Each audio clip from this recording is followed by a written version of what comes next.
Bienvenue sur Africa 24 dans cette nouvelle édition du QG Weekend. Voici les titres.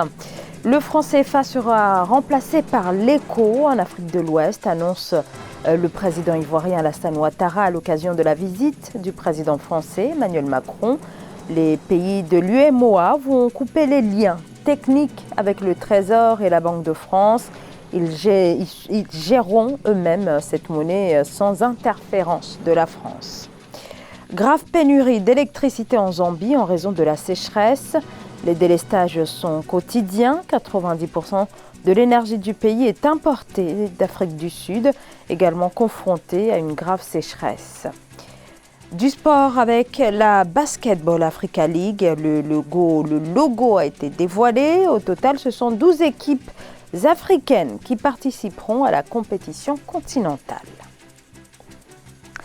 À quelques jours du 60e anniversaire des indépendances, le président ivoirien Alassane Ouattara et le président français Emmanuel Macron en visite en Côte d'Ivoire ont annoncé la disparition du franc CFA, une monnaie désavouée par beaucoup d'Africains qui voient en elle les derniers vestiges de la France-Afrique. Le franc CFA sera remplacé à l'horizon 2020 par l'ECO dans les pays d'Afrique de l'Ouest. ECO qui, en dépit de la disparition du franc CFA, conservera une parité fixe avec l'euro. Reportage de notre correspondant Olivier Diakotan. Mort annoncée du franc CFA. Après 6 mois de négociations avec la France, les 8 pays de l'UEMOA viennent de réformer le franc CFA qui deviendra en juillet 2020 l'ECO. Aussi la suppression du compte d'opération qui obligeait les États de l'UEMOA à stocker au minimum 50% de leurs réserves de change dans le trésor français en contrepartie d'une garantie de convertibilité avec l'euro. Le retrait de la France des instances de gouvernance et le changement de nom de la monnaie font partie de la nouvelle réforme. Toutefois, la parité avec l'euro est maintenue et évolutive. La garantie de convertibilité avec l'euro sera toujours assurée par la Banque de France. Il y a au moins une quarantaine de pays dans le monde qui ont des parités fixes avec des monnaies telles que le dollar, l'euro ou d'autres monnaies. C'est pourquoi cette réforme représente un grand pas dans notre volonté de faire de notre région un espace économique intégré, dynamique et une source de prospérité pour nous-mêmes et pour les générations à venir. Le nouveau traité ne concerne pas encore les 6 pays d'Afrique centrale utilisant le franc CFA.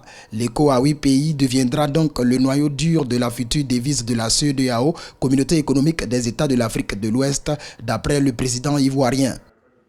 J'ai informé les chefs d'État de la CEDEAO et cette nouvelle a été particulièrement bien reçue au niveau de la CEDEAO. Longtemps réclamé par une société civile ouest-africaine qui considère que le franc CFA pénalise l'industrialisation et les exportations des économies africaines et davantage soucieuse d'une souveraineté monétaire, cette réforme est un pas à saluer selon plusieurs, mais d'autres invitent à la prudence. On reste en Côte d'Ivoire où le meeting du PDCI d'Henri Konan Bédié et le FPI de Laurent Gbagbo a été reporté. L'événement devait normalement se tenir ce samedi 21 décembre à Port-Bouët. Raison avancée par l'opposition pour expliquer ce report s'inédié. L'interdiction cette semaine par le ministre de l'administration du territoire et de la décentralisation d'organiser tout rassemblement durant les périodes de fête. Le PDCI et le FPI dénoncent une entrave de plus de la part du pouvoir. Le 14 décembre, cette fois à Yopougon, un meeting avait là aussi une première fois été reporté avant son interdiction par le maire de la commune. Presque 7 ans après le lancement de l'opération Serval devenue Barkhane, l'intervention française reste dépassée par les groupes terroristes dans la région du Sahel où la menace terroriste est quotidienne. Les attaques ne cessent de se multiplier. Dans cette région, la situation se dégrade, le djihadisme armé se renforce et gagne progressivement du terrain. De nombreux Africains s'interrogent alors sur la pertinence de la présence militaire française dans la région. Bijou Nomenio.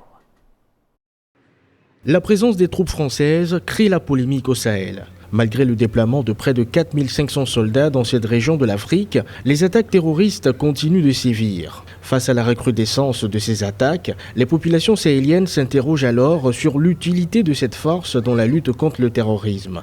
Pour le président nigérian Mahamadou Issoufou, la question ne se pose pas. Imaginons que Barkhane s'en aille. Ça va affaiblir notre lutte, notre camp. Au profit de qui ? Des terroristes. On a besoin de plus de Barkhane, de plus d'alliés. Ceux qui critiquent la présence française ou des alliés dans le Sahel oublient que sans l'intervention Serval, le Mali serait sous le contrôle des terroristes. Peut-être le Niger aussi. Le président nigérien a tenu ses propos quelques jours après qu'une attaque terroriste a fait près de 71 morts dans un camp militaire situé à l'ouest du pays.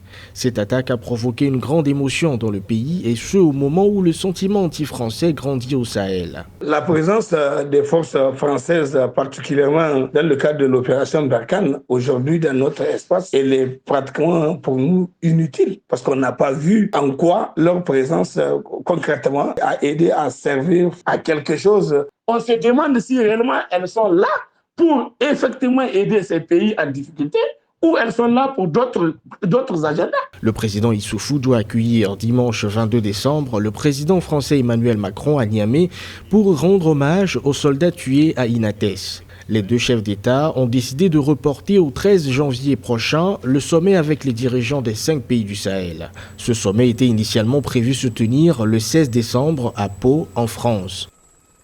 Dans l'actualité également, la première apparition publique de François Bozizé depuis son retour d'exil. L'ancien président est apparu ce samedi 21 décembre à Bangui, la capitale centrafricaine, devant des milliers de partisans. L'ancien général a pris part à un meeting de son parti, le Kwanakwa, près de l'aéroport de Bangui. François Bozizé, renversé en 2013, est toujours sous le coup d'un mandat d'arrêt international pour crimes contre l'humanité et incitation au génocide.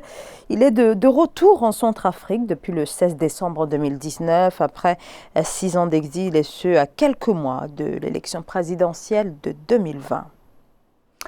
Les femmes entrepreneurs, un pilier de l'économie, notamment à Madagascar, mais difficile encore pour elles de sortir de l'informel à cause notamment d'un secteur bancaire inadapté. Les financements se font rares, lever les obstacles, un impératif pour encourager cet entrepreneuriat. À Madagascar toujours, un nouveau service a été lancé et il est axé sur le microcrédit en direction des PME. Reportage de notre envoyé spécial à Madagascar, El Hadjon Ndiaye.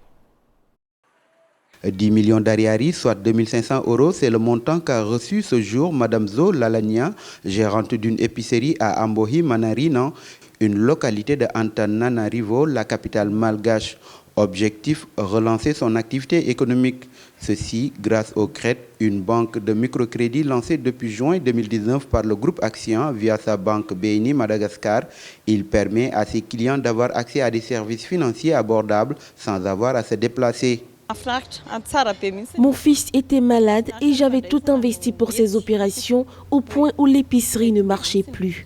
Mais grâce à Cred, je pourrais acheter de nouveaux articles. Cela me permettra de redémarrer mes activités et aider ma famille.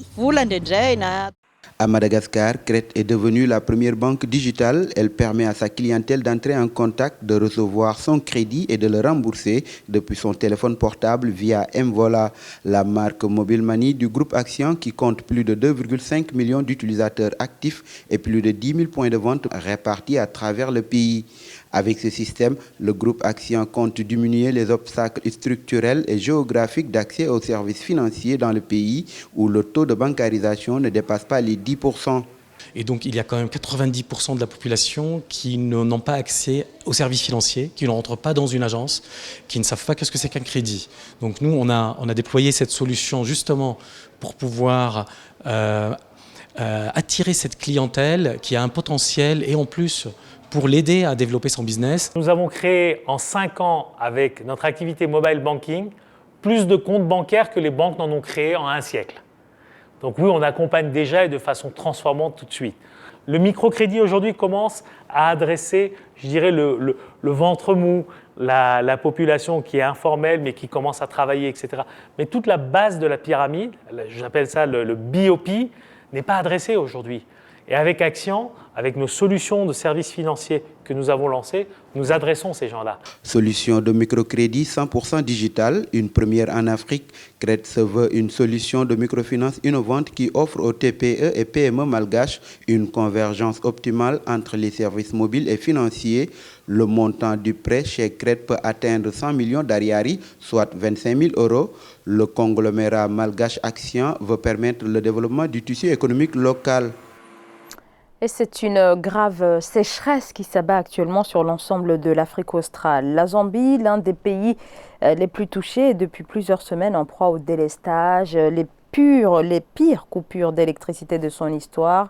Le pays peut s'appuyer sur une centrale solaire et une centrale à biomasse, mais l'essentiel de l'électricité est importé du voisin sud-africain qui se trouve lui aussi confronté à la sécheresse. Le point sur la situation avec Ange Bijou Nomenyo. Depuis quelques semaines, la Zambie croule sous le poids des délestages. Cette privation d'électricité est due principalement à un phénomène de forte sécheresse qui sévit dans toute l'Afrique australe. Les barrages d'eau du pays sont à sec et l'Afrique du Sud, qui fournit 90% de son électricité à la Zambie, a dû stopper ses exportations. La technologie qui nous permet de produire la meilleure électricité, c'est l'énergie nucléaire. Donc, malheureusement, nous ne maîtrisons pas le nucléaire. Vous voyez partout en France, en Pologne, en Allemagne, c'est l'énergie nucléaire qui est utilisée. C'est l'énergie la moins chère. Or, nous n'avons pas la technologie pour maîtriser cette énergie nucléaire, pour la transformer. Ces pénuries d'électricité ralentissent sérieusement l'activité économique et gênent la vie quotidienne des habitants. Les turbines du pays ne tournent plus qu'à 10% de leur capacité et les délestages peuvent durer jusqu'à 19 heures par jour. La matière première, nous l'avons. Vous prenez un pays comme le Cameroun, nous avons l'uranium à Poli. Il y a l'uranium du côté du Niger, mais toute cette partie est dans l'obscurité. Quand on rentre donc en Afrique australe, je suis certain qu'on peut trouver également des matières radioactives pouvant être utilisées dans le domaine de la production de l'énergie nucléaire. C'est des budgets, c'est des lignes de financement à mobiliser qui sont parfois hors de leur portée. Selon les statistiques officielles, la Zambie a un déficit de puissance de plus de 750 MW en raison des bas niveaux d'eau dans les barrages hydroélectriques. Secoué de plein fouet par la crise énergétique, le pays a revu ses prévisions de croissance à la baisse pour cette année 2019, tablant sur 2% contre 4% en 2018. Pionnier en matière de parité en politique, le Rwanda veut amplifier le mouvement. Depuis 2003, l'égalité entre les femmes et les hommes est inscrite dans la Constitution et s'applique tous les jours dans le pays. Les femmes sont à l'heure actuelle majoritaires à l'Assemblée nationale, un cas unique au monde. C'est un sujet signé Nathalie Mouffe. En matière de parité de genre, le Rwanda est le pionnier en Afrique. Porté par un plus grand engagement des femmes en politique, ce pays a adopté une loi en 2005 qui a augmenté le quota de représentativité des femmes à des postes de responsabilité.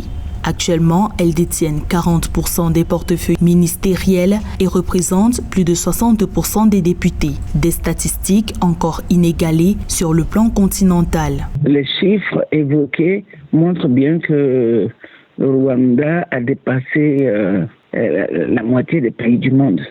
Le problème que cela me pose, parce que ça me pose un problème, c'est pourquoi le Rwanda, qui constitue donc un modèle, n'arrive pas à influencer les autres pays africains. Cependant, les femmes rwandaises continuent d'être dominées par le système traditionnellement patriarcal du pays. Et malgré une plus grande visibilité à la tête des entreprises publiques, comme Bank of Kigali ou Rwandair, elles sont souvent reléguées à des postes à faible pouvoir budgétaire, notamment dans le gouvernement. Comment comprendre que l'on fasse la promotion des femmes d'un côté et que l'on donne des pouvoirs aux femmes et que l'on freine lorsqu'il s'agit de structures à gérer qui ont un budget très important. Cela montre bien les limites aussi de la volonté politique.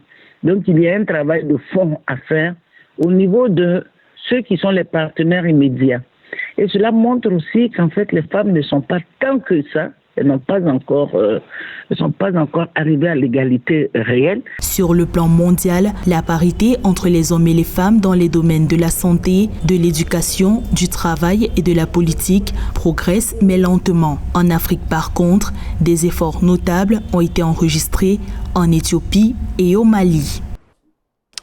Lancement du logo de la nouvelle Ligue africaine de basketball à Kigali ce 19 décembre, en présence notamment du président rwandais Paul Kagame et du président de la Ligue africaine de basketball Amadou Gallo-Fall. La Basketball Africa League, une nouvelle ligue professionnelle composée de 12 équipes issues de toute l'Afrique. Coup d'envoi de la compétition mars 2020. Reportage de notre correspondant Fraterne Ndaka Isienga.